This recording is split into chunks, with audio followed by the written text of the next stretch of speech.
अस्सलाम वालेकुम, मैं हूं रेहान तारिक और आप देख रहे हैं दस्तक। सबसे पहले जिक्र दस्तक की उन स्टोरीज का जिन पे आज देंगे दस्तक। वफाकी काबीना का छोटे ताजरों और बेरोजगार अफराद के लिए इमदादी पैकेज। ताजिर पैकेज से किस हद तक मुतमईन हैं? बंद कारोबार में बिजली के बिल माफ करने से ताजरों को क्या फायदा होगा? क्या छोटा कारोबारी पैकेज ताजरों के लिए उम्मीद की किरण है? ये तमाम तर सवालात आज के प्रोग्राम में उठाएंगे। मुल्क में कोरोना के बढ़ते हुए केसेस, सिंध हुकूमत का केसेस में कमी का दावा, हकीकत क्या है? पाकिस्तान में कोरोना केसेस कब कम होना शुरू होंगे? साइंसदान पाकिस्तान की कोशिशों से कितने मुतमईन हैं? इसका तज़किरा भी आज के प्रोग्राम में शामिल करेंगे। और फिर मीर रियासत मुसाहिबीन की निस्फ सेंचुरी मुबारक, लेकिन रियाया के मसाइल की सेंचुरी पर सेंचुरी बनी जा रही है, इस पर तवज्जो कब देंगे? ये सवाल लेकर मीर रियासत के दर पर दस्तक भी आज के प्रोग्राम का हिस्सा होगी। वफाकी काबीना ने आज वजीर आजम छोटा कारोबारी पैकेज मंजूर कर लिया है। इस पैकेज के तहत कोरोना वायरस के बायस नाफिज लॉकडाउन से मुतासर होने वाले छोटे ताजरों के लिए 50 अरब रुपए, जबकि मुलाजमत से निकाले जाने वाले अफराद और यौमिया उजरत पर काम करने वाले मजदूरों के लिए 75 अरब रुपए दिए जाएंगे। हुकूमत का मौक़िफ़ है कि इस पैकेज से 35 लाख अफराद मुस्तफीद होंगे। पैकेज में सबसे अहम नुकता बिजली के बिलों की माफी है। पैकेज के तहत छोटे ताजरों के अगले 3 माह का बिल हुकूमत पाकिस्तान अदा करेगी। यह पैकेज मुल्क के कमर्शियल कनेक्शंस का 95% बनता है। सारिफीन ने गुज़श्ता बरस मई, जून और जुलाई के महीने में जितनी बिजली इस्तेमाल की थी, उतनी ही रकम उनके बिल में शामिल कर दी जाएगी। ये रकम सिर्फ 3 माह के लिए काबिल कबूल नहीं होगी, बल्कि 6 माह तक बिल में शामिल रहेगी, ताकि जब भी कारोबार का सिलसिला शुरू हो, यह रकम इस्तेमाल में लाई जा सके। आदाद शुमार के मुताबिक तकरीबन 32 लाख कमर्शियल कनेक्शंस और 3.5 से 4 लाख छोटे ताजिर इस पैकेज से मुस्तफीद हो सकेंगे। इस पैकेज का हजम 50 अरब रुपए है, जो आज़ाद कश्मीर और गिलगित बल्तिस्तान में भी लागू है। पैकेज से कराची की सनतें भी मुस्तफीद हो सकेंगी। वज़ीर आज़म का छोटा कारोबार इमदादी पैकेज नाफिजुल अमल होने के बाद छोटे कारोबारी अफराद को बिला जमानत कर्ज देने की स्कीम लाई जाएगी। वो अफराद जो कोरोना वायरस की वजह से मुलाजमत से महरूम हो गए हैं, दिहाड़ीदार मजदूर जिनकी आमदन खत्म हो गई है, और वो मजदूर जो अब अपनी मजदूरी पर नहीं जा सकते, उनके लिए 75 अरब रुपए मख्तस किए गए हैं। वज़ीर आज़म की हिदायत के वजारत सनत व पैदावार और एहसास प्रोग्राम मिलकर एक पोर्टल कायम करेंगे, जिनमें तमाम मज़कूरा अफराद रजिस्टर कर सकेंगे। इस पोर्टल पर बजरिया स्मार्टफोन और इंटरनेट रजिस्ट्रेशन की जा सकेगी। जिन अफराद के पास ये सहूलत मौजूद नहीं है कि वो किसी भी शख्स के मोबाइल के जरिए पोर्टल पर अपने कवायद व ज़वाबित शामिल करके रजिस्टर हो सकेंगे। यकीनन जिनके पास नहीं है वो दूसरे से इस्तेफादा कर सकेंगे। डेटा मौसूल होने के बाद ये 12,000 रुपये 40 से 60 लाख अफराद में तकसीम किए जा सकेंगे। हुकूमत का ये प्रोग्राम एहसास प्रोग्राम से अलग है और ये 60 लाख अफराद एहसास प्रोग्राम के 1 करोड़ 20 लाख से इजाफी होंगे। अब यहाँ पर बहुत सारे सवाल उठते हैं। सवाल पैदा होता है कि हुकूमत के इस पैकेज से ताजिर बिरादरी किस हद तक मुतमईन है? ताजिरों को कितना रिलीफ मिल सकता है इससे? क्या यह पैकेज ताजिर बिरादरी के मसाइल कम करने में फ़ायदेमंद हो सकेगा? इस पैकेज से हुकूमत 60 लाख अफराद को कैसे फ़ायदा पहुंचा सकेगी? इन तमाम तर सवालात का जवाब जानेंगे। इस वक्त सिंध ताजिर इत्तेहाद के चेयरमैन जमील अहमद पराचा हमारे साथ मौजूद हैं। बहुत बहुत शुक्रिया पराचा साहब आपके वक्त के लिए। आपने हमारे प्रोग्राम में हुकूमत से शिकवा किया था कि एक तो हमारे कारोबार बंद कर रहे हैं और दूसरी जानिब इमदाद भी नहीं की जा रही छोटे ताजिर की। तो अभी वफाकी हुकूमत ने काबीना से छोटा कारोबार इमदादी पैकेज की मंजूरी ली है। 50 अरब का ये पैकेज है। आपके ख्याल में क्या छोटे ताजिर के मसाइल हल करने में कामयाब हो जाएगी हुकूमत? क्या मुमकिन माविन साबित होगा ये पैकेज? देखें, अभी तक तो सिर्फ तसल्लियाँ ही दी जा रही हैं, जबकि हम रोज़ाना की बुनियाद पर बता रहे हैं कि हमारे ताजिरों के पास दम नहीं है। कल तक मैंने इस पैकेज को सुना था 75 अरब रुपए का, आज ये 50 अरब रुपए की आपने बात बताई है। तो बहरहाल ये अल्लाह करे कि कुछ मिल जाए, कुछ हमारे छोटे ताजिरों को। अभी 80 लाख शेटर हैं पूरे पाकिस्तान में। 80 लाख शेटर के लिए आप समझते हैं कि यह काफ़ी है क्या? ये चीज़ मुझे तो सिर्फ ये तसल्लियाँ लग रही हैं सिर्फ ना, और इसके अलावा मुझे कुछ और नज़र नहीं आता। नहीं पराचा साहब, जब वफाकी हुकूमत ये कह रही है कि आइंदा 3 माह के बिल जो हैं वो सरकार अदा करेगी, साथ ही साथ आप जो है वो बिला जमानत कर्जे भी ले सकते हैं सरकार से, तो आपको नहीं लगता कि छोटे कारोबारी के लिए, छोटे कारोबारी फ़र्द के लिए ये बहुत बेहतर हो जाएगा? उसके लिए तो एक रिलीफ होगा ये। देखिए, एक तरफ वो कह रहे हैं बिल सरकार भरेगी, दूसरी तरफ के इलेक्ट्रिक के यहाँ आप देखें मैसेजेस चल रहे हैं कि आप जल्द अज जल्द बिल भरवाएं। हमारे हर किसी के नंबर पर कॉल्स आ रही हैं कि इलेक्ट्रिक की के जल्द अज जल्द अपने बिल क्लियर कराएं। तो ये कौन सी दो तरफा बात है? नहीं, जमील अहमद पराचा साहब, सूबाई हुकूमत के साथ जब आप ऑन बोर्ड थे जब आप उनके साथ बैठे थे तो आपका ये कहना था और सूबाई हुकूमत भी ये कह रही थी कि इमदाद का मामला जो है विफाक के साथ मशरूत है, कि विफाक जब मंजूरी देगी तो यकीनन आपकी इमदाद इस हवाले से हो सकेगी। अब विफाकी हुकूमत ने तो काबीना से मंजूरी ले ली है, आप इस वक्त सिंध हुकूमत के साथ, सूबाई हुकूमत के साथ आपके मामला कहाँ पर पहुँचे हैं? देखें, वफाक अगर मंजूरी ले लिए तो जल्द अज जल्द ये इमदाद लोगों तक फराम की जाए। आसान अक़सात पे हमने कहा कर्ज़े दिए जाएँ, आसान अक़सात पर हम ये कर्ज़े वापस भी देने के लिए तैयार हैं। किसी भी तरह अकाउंट्स के ज़रिए छोटे ताजिरों को फैसिलेट किया जाए। और सिंध हुकूमत की बात यह है कि सिंध हुकूमत ने एक मरतबा फिर छोटे ताजिरों को जो है ना धोखा दिया है। सिंध हुकूमत ने ऑनलाइन काम की बात की कि ऑनलाइन काम आप करें, लेकिन और हम जो है कुछ दिनों में रिटेल के कारोबार भी खुलवा देंगे। ऑनलाइन काम 5 से 10% हो सकता था, लेकिन अब वो भी नहीं इसलिए हो सकता कि ऑनलाइन कारोबार के लिए जो इन्होंने शराइत रखी हैं वो बहुत ज़्यादा शराइत रख दी हैं, जिसको वो SOPs जो है ना पूरी करना बहुत मुश्किल है।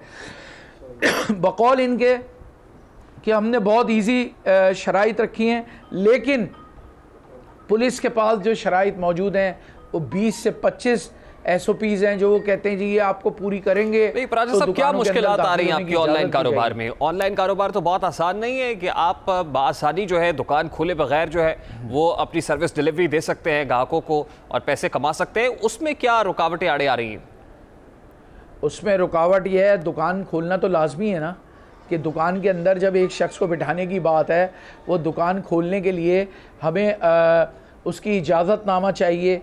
इजाज़तनामा ठीक है, हम वो भी ले लेंगे, हमने तमाम ताजिरों को बना लिया। अब पुलिस ये कहती है कि हमारे पास जो 20 से 25 SOPs हैं, पहले आप वो पूरी करें, फिर उसके बाद जो है ना दुकानें खोलें।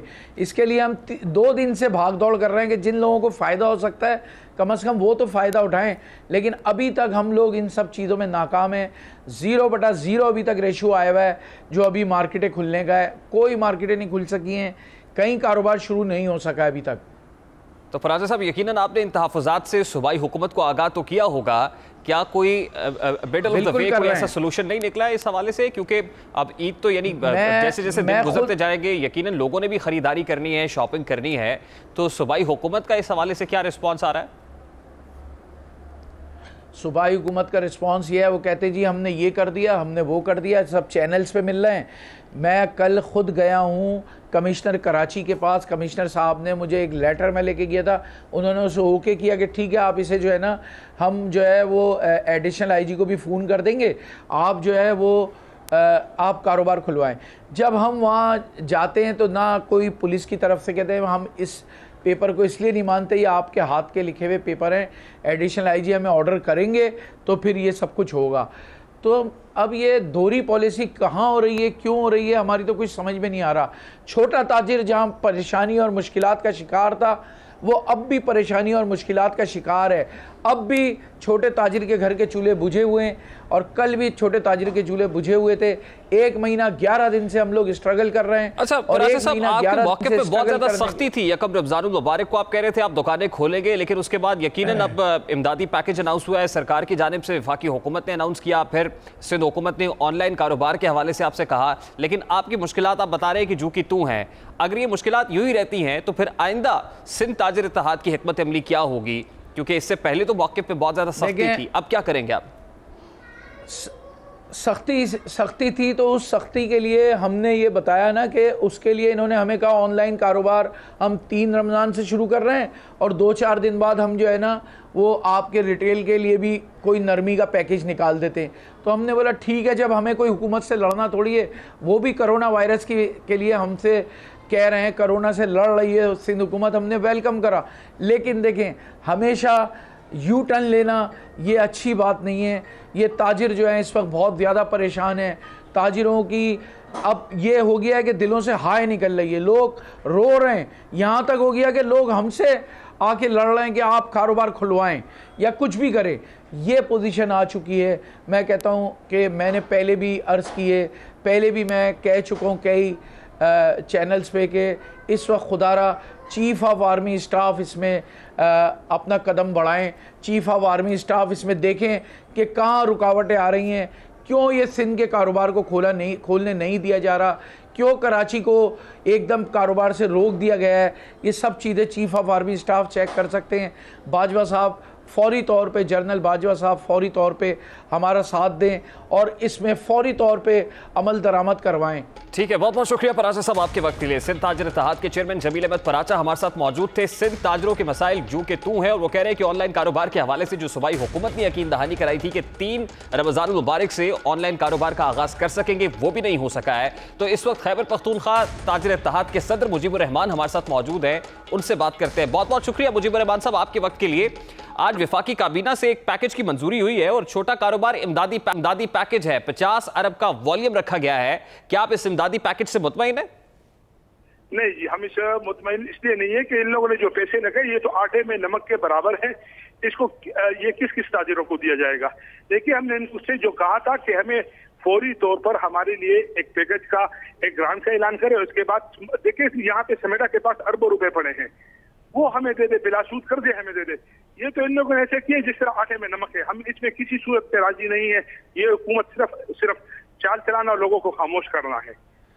अच्छा, इसमें बगैर गारंटी के कर्जे देने की यकीन दहानी कराई गई वफाकी हुकूमत की तरफ से, और वफाकी हुकूमत ये भी कह रही है कि आइंदा 3 माह के जो बिजली के बिल हैं वो भी सरकार अदा करेगी। तो आपको नहीं लगता कि छोटे कारोबारी के लिए तो एक रिलीफ होगा? देखिए भैया, ये लोग जो कह रहे हैं कि हम ये सरकार अदा करेगी, तो ये मुझे बता दे कि 3 महीने से 1.5 महीने तो कि हमारी दुकानें बंद है, तो हमारा कौन सा बिल ये अदा करेंगे? हमें रिलीफ दे दे। हमारे दुकानें बंद हैं, हमारे कारोबार बंद है। अगर हमें कमर्शियल बिल ये माफ करेंगे तो उस माफ करने से हमें तो कुछ फायदा नहीं है, क्योंकि हमारे दुकानें बंद है, हमने बिजली नहीं चलाया, तो हम किस लिए, हमें क्या माफ कर?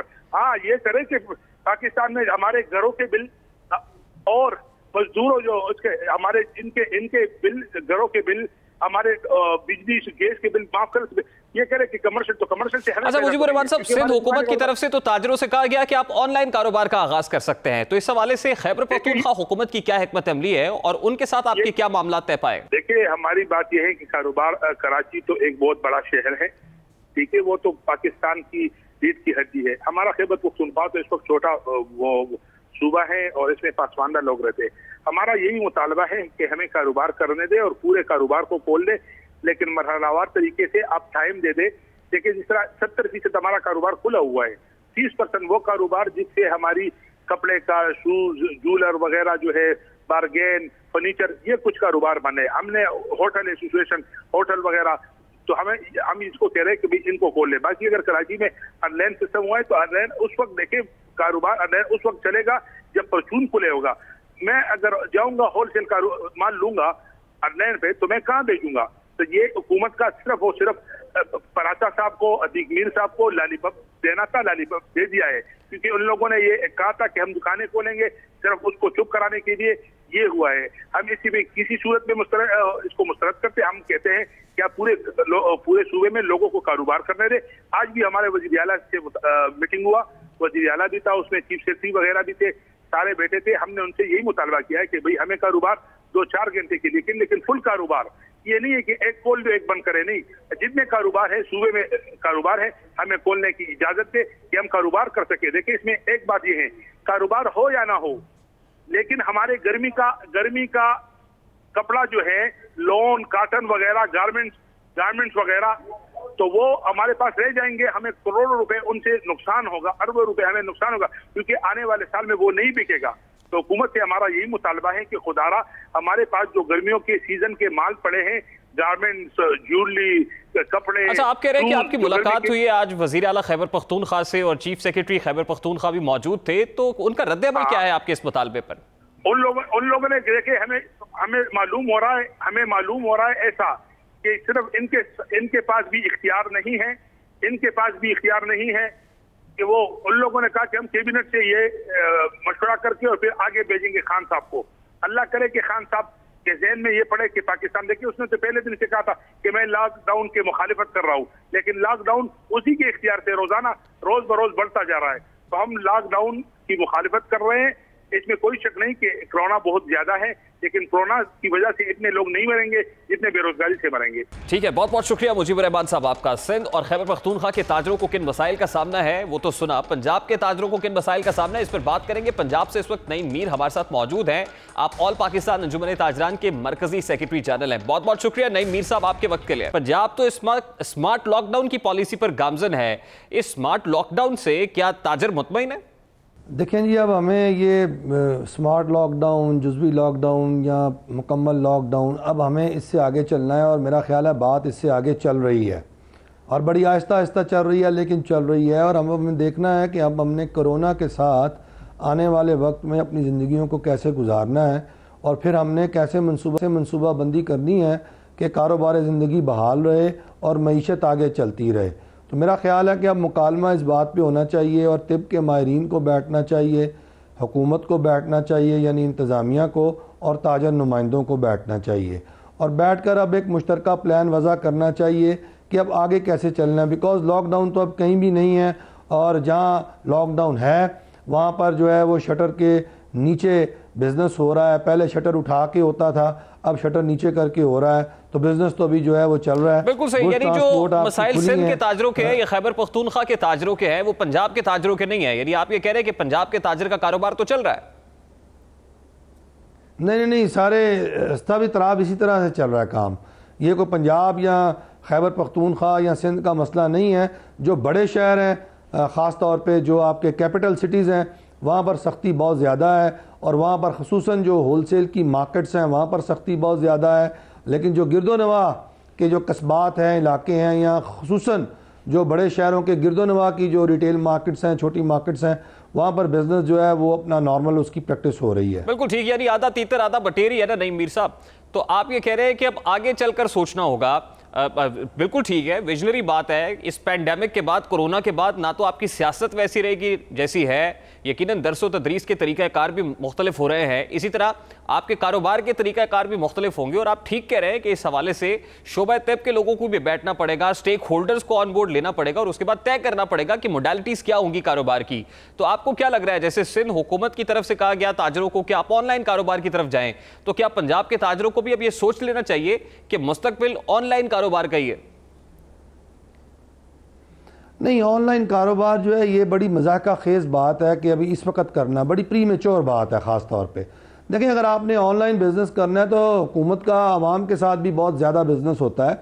आप ये देख लें कि हमने शनाख्ती कार्ड बनवाना है, हमने पासपोर्ट बनवाना है, हमने ड्राइविंग लाइसेंस रिन्यू करवाने हैं, हमने अपनी प्रॉपर्टी की ट्रांसफ़र करवानी है, हमने फ़र्दें निकलवानी है, हमने अपना हस्पतालों में इलाज करवाने आउटडोर पेशेंट के तौर पे जाना है, हमने वो तमाम प्लेसेस पे जाना है जहां हुकूमत और आवाम का बड़े पैमाने पर इंटरेक्शन होता है, जहां पर रियासत और आवाम आपस में मिलते जुलते हैं और मसाइल जो हैं वो एक दूसरे के साथ एक्सचेंज होते हैं और हल होते हैं। तो सबसे पहले तो हुकूमत को ये चाहिए कि अपने IT डिपार्टमेंट को वो इतना फ़ाल बनाएं कि हुकूमत और आवाम का जो आपस का समाजी ताल्लुक़ है, जो समाजी राब्ता है, वो सारा ऑनलाइन हो जाए, क्योंकि यही सोशल डिस्टेंसिंग है। और इसी सोशल डिस्टेंसिंग को सबसे पहले हुकूमत ने अदाराती सतह पर खुद उसकी प्रैक्टिस करनी है। जब हुकूमत खुद प्रैक्टिस नहीं कर रही है अदाराती सतह पर, जब सरकारी प्रैक्टिस जो है वो अपना आपकी जो है वो इन असूलों के ऐन मुताबिक नहीं हो रही जो ऑनलाइन के असूल हैं, तो फिर आप कहें कि जी कारोबार एकदम यकसर ऑनलाइन हो जाए, नहीं हो सकता। ये ऑनलाइन कारोबार हो जाएगा लेकिन होगा अभी नहीं, ये करना पड़ेगा। बिल्कुल सही है, ओवरनाइट नहीं हो सकता, ग्रेजुअली हमें इस तरफ जाना पड़ेगा। नईम मीर साहब, इस वक्त जो सूरत हाल है, क्योंकि रिटेलर जो है वो ये कह रहा है कि ये पीक सीजन का पीक है, यकीनन जो गारमेंट से वाबस्ता कारोबार से, वो भी ये कह रहे हैं कि उनका तो पीक सीजन है और दुकानें बंद है जिसकी वजह से उनका माल निकल नहीं रहा है और उस तरह से जो है वो कारोबार नहीं कर पा रहे हैं। तो आपकी सूबाई हुकूमत के साथ क्या मामला तय पाए हैं, पंजाब हुकूमत के साथ पर्टिकुलरली? आप बिल्कुल बजा फरमा रहे हैं। ख़ास तौर पे जब रमज़ान आता है ना, तो फिर ईद का जो त्यौहार है, ईद के त्यौहार से मुंसलिक बहुत से ऐसे कारोबार होते हैं जिनकी तैयारी ताजर जो है वो 3 से 4 माह कबल करता है। वो सरमायाकारी करता है, वो माल बनवाता है, वो उन मौसम के मुताबिक, उन फैशंस के मुताबिक अपने माल तैयार करवाता है, और अगर उन दिनों में वो माल फ़रोख्त ना हो तो फिर उसका नतीजा यह निकलता है कि उसको घाटा पड़ जाता है और फैशन बदल जाते हैं और मौसम बदल जाता है और उन आइटम्स की डिमांड नहीं रहती। तो आप बजा फरमा रहे हैं। इस हवाले से हमने हुकूमत को ये कहा था कि 15 रमज़ान के बाद आप रमज़ान और ईद के त्यौहार से जितने वाबस्ता बिजनेसेस हैं उनको आप खोल दें। अभी हुकूमत ने तो कहा है कि लॉकडाउन है, हुकूमत कहती है लॉकडाउन है, नीचे लॉकडाउन होता नहीं। तो ये तो एक कन्फ्यूज सी पोजीशन है, लेकिन अलबत्ता काम हो रहा है, लेकिन चोरे छुपे हो रहा है, ढके छुपे अंदाज में हो रहा है, और जो है वो करप्शन और रिश्वत के जरिए हो रहा है। तो काम इस वक्त हो रहा है। नहीं, आपको लगता है कि 15 रमज़ानुल मुबारक के बाद, जैसे आप कह रहे हैं कि हुकूमत के साथ आपके मामला इस हवाले से कोई तज़किरा हुआ था, तय पाए थे, तो क्या 15 रमज़ानुल मुबारक के बाद ईज़ ऑफ करेंगे इसको? देखें, मैं आपको एक बात बताऊं, यहाँ पर आपके टीवी चैनल्स पर बड़ी बात होती है कि जी महदूद वक्त के लिए दुकानों को खोल दिया जाए। मैं ज़ाती तौर पर यह समझता हूँ कि असल मसला ये नहीं है। अगर आप कोरोना से निपटने के लिए वाकई सीरियस हैं और आपको ये पता है कि वर्ल्ड हेल्थ ऑर्गेनाइजेशन ने कह दिया है कि इस कोरोना ने आपकी अगले 1.5 से 2 साल जान नहीं छोड़नी, तो आप उसकी मनसूबाबंदी यूँ करें कि आपका जो होलसेल का बिज़नेस है वो तो मगरिब तक नॉर्मल रूटीन में वैसे ही बंद हो जाता है। पूरे पाकिस्तान में हमारा होलसेल बिज़नेस बंद हो जाता है, जो हमारे ऑफिस में बैठे लोग काम कर रहे हैं। असल प्रॉब्लम आती है आपके रिटेल बिजनेस की। तो आप रिटेल शॉप्स को क्यों कहते हैं महदूद वक्त के लिए खुलें? आप रिटेल शॉप्स को 24 घंटे खोलें, क्योंकि आप जब 24 घंटे रिटेल शॉप्स को खोलेंगे तो हमारी रिटेल शॉप्स पर जो है वो SOPs, उन जो कोरोना के एहतियाती तदाबीर हैं, जो प्रोटोकॉल्स हैं, उन पर 100% अमल भी होगा, रश भी नहीं लगेगा। और जो बहुत ज़्यादा ऐसे कस्टमर्स हैं जो बड़े मोहतात कस्टमर्स होते हैं, वो उन टाइमिंग्स में आएंगे जो पीक आवर्स नहीं होंगे। तो लिहाजा पूरा 24 घंटे काम करने की इजाज़त दें। यही एक सोल्यूशन है। आपको रिटेल की जो बिजनेस है या रिटेल की जो दुकानें हैं उनको इस तरह चलाएं, और ख़ास तौर पे जब आप देखें कि आखिरी 15 दिनों में जब ईद का रश हो जाएगा तो मुझे बताएं कि आपके पास क्या होगा, कौन सा अलादीन का चिराग होगा, कौन से जिन्नात होंगे जो उन SOPs पर आप अमल करवा लेंगे? नहीं हो सकेगा। आज आप अपनी सब्जी मंडियों के हालात देखें, आज आप अपनी फ्रूट मंडियों के हालात देखें, आज वो ग्रोसर शॉप के हालात देखें, जिन्हें आपने शाम 4 बजे या 5 बजे बंद करना होता है। आप अपना कैमरा लेके जाएं, 4-5 बजे किसी ग्रोसर शॉप के बाहर जाके देखें क्या वहां पर जो तमाम SOPs हैं वो इंप्लीमेंट हो रहे होते हैं? वहां पर तो जो है वो अफराद के ऊपर चढ़े होते हैं। तो भाई इसको थोड़ा सा हमें अकल, मंतक और दानिश और हिकमत के साथ इस काम को करना है, अदरवाइज ये काम नहीं हो सकेगा। बिल्कुल ठीक है, बहुत बहुत शुक्रिया नईम मीर साहब आपका। ऑल पाकिस्तान अंजुमन ताजरान के सेक्रेटरी जनरल नईम मीर हमारे साथ मौजूद थे। गुफ्तगू आपने सुनी। यहाँ एक ब्रेक लेंगे और ब्रेक के बाद जब वापस आएंगे तो बात करेंगे कि कोरोना वायरस पाकिस्तान से कब और कैसे खत्म होगा। ये बड़ा अहम सवाल है। इस सवाल को ब्रेक के बाद उठाएंगे। हमारे साथ रहिए।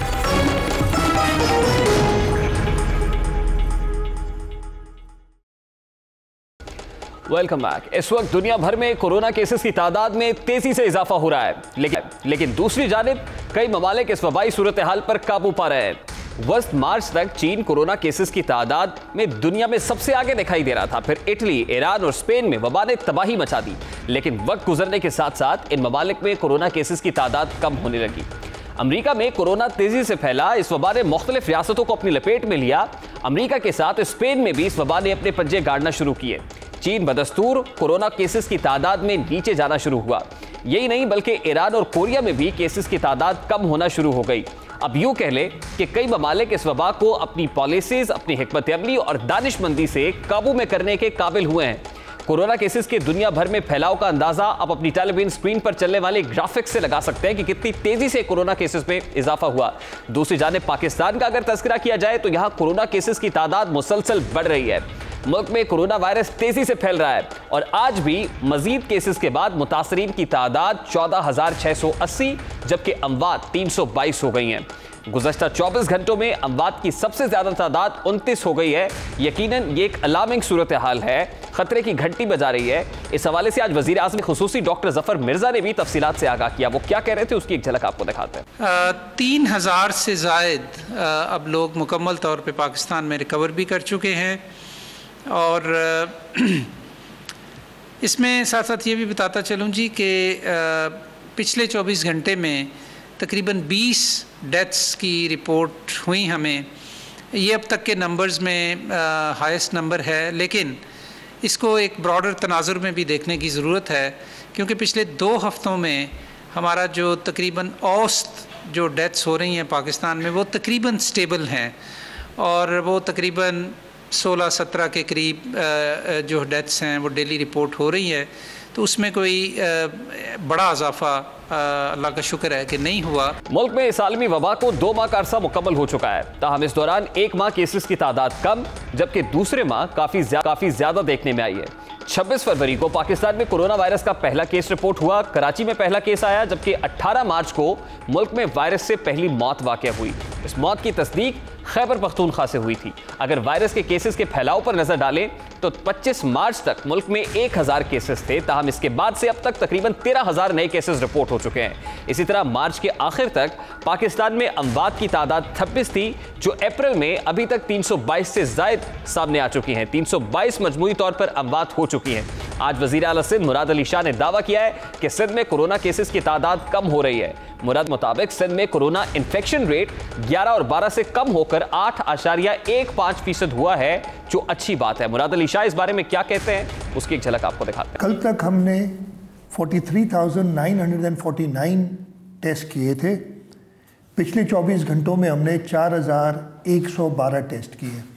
ये आज तक के सबसे ज़्यादा तादाद है। पहली बार हमने 4,000 टेस्ट को क्रॉस किया है। इस तरीके से टोटल टेस्ट की तादाद 48,061 हो गई है। कल तक 4,956 लोग इन्फेक्टेड थे इस वायरस से। पिछले 24 घंटों में 335 लोग इन्फेक्ट हुए हैं। इस तरीके से टोटल तादाद 5,291 हो गई है सिंध में, जो कोरोना वायरस से लोग इन्फेक्टेड हैं। हमारी टेस्टिंग का तरीकाकार यही है जो हम एक फॉलो कर रहे हैं, trace, test and treat. Test negative आने का ये मतलब नहीं है कि आप समझें कि आप बिल्कुल आपको कुछ नहीं होगा।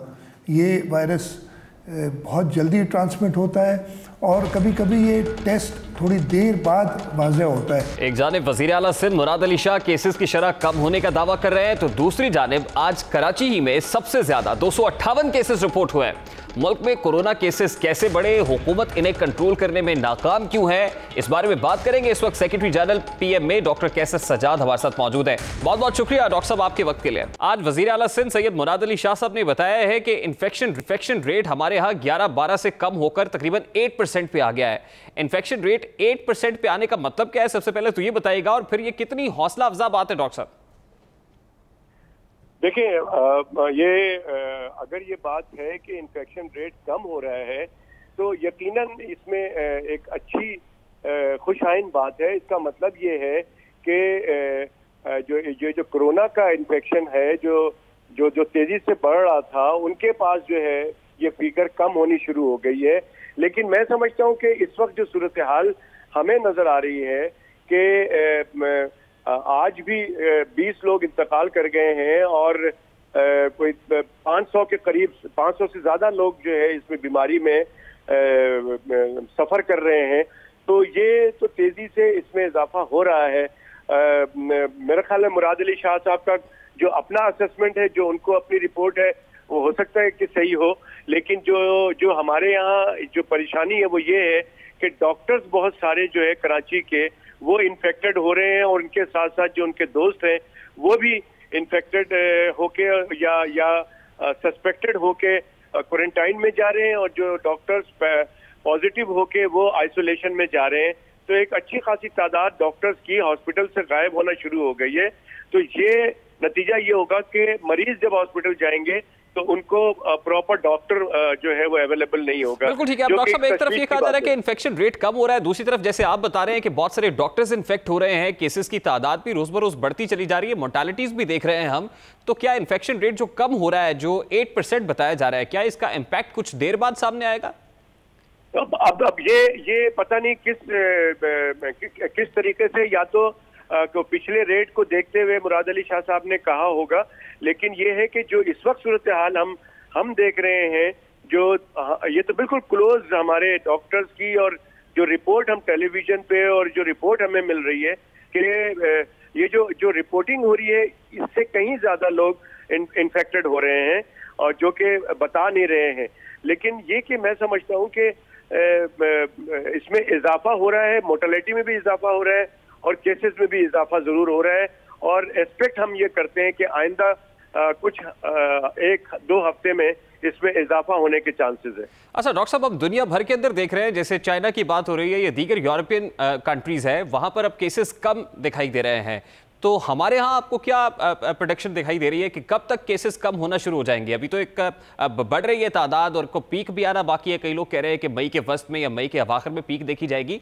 आपके ख्याल में ये सूरत हाल थमती हुई कब दिखाई दे रही है? देखिए, मैं समझता हूँ कि हमारे यहाँ अगर पहले से अगर लॉकडाउन बहुत अच्छा कर दिया जाता तो मैं समझता हूँ कि हमारे यहाँ भी इस वक्त वही था कि हम भी अब इसको आहिस्ता आहिस्ता हम स्टेप वाइज इसको रिलैक्स करते लॉकडाउन को। लेकिन चूंकि हमने लॉकडाउन ही सही तरह से नहीं किया, लॉकडाउन का मजाक किया, लोगों ने हुकूमत की बात प्रॉपर तरीके से नहीं मानी और फिर फेडरल और सूबाई हुकूमतों में कोई कोऑर्डिनेशन नजर नहीं आया, जिसकी वजह से मैं समझता हूं कि लोग जो है कंफ्यूजन का शिकार रहे और फिर अब चूंकि बहुत देर हो गई है इसलिए लोग जो है वो थोड़ा परेशान हो गए माशी तौर पे।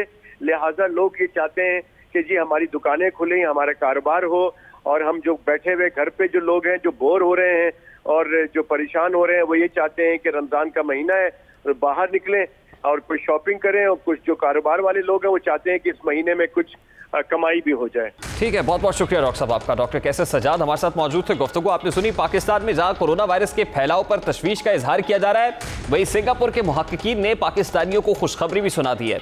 सिंगापुर यूनिवर्सिटी के चंद रिसर्चर्स ने एक तहकीक की है। Singapore university of technology and design ने दावा किया है कि 8 जून तक पाकिस्तान में कोरोना वायरस के 97% केसेस खत्म हो जाएंगे। 97% एक बहुत बड़ी रेशो है।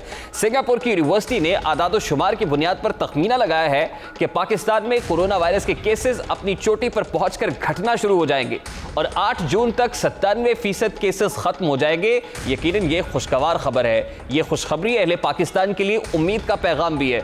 जरूरत इस अम्र की है कि वजारत सेहत और माहिरीन सेहत की जानिब से जारी की गई हिदायत पर अमल किया जाए ताकि इस वबा से जल्द अज जल्द निजात हासिल की जा सके।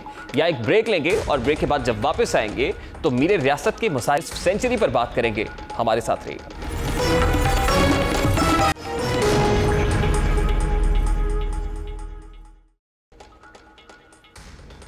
Welcome back. मीरे रियासत मोहतरम वजीर आजम इस्लामी जमहूरिया पाकिस्तान इमरान खान आपके दर पर आज हम आपके एक वादे की याद दहानी कराने के लिए हाजिर हुए हैं। मीरे रियासत, आपने कौम से वादा किया था कि आपकी काबीना का हुजम सबसे कम होगा। मीरे रियासत, हमने सरे तस्लीम खम किया क्योंकि हमें यकीन था कि आपको इस कौम के पैसों का एहसास है।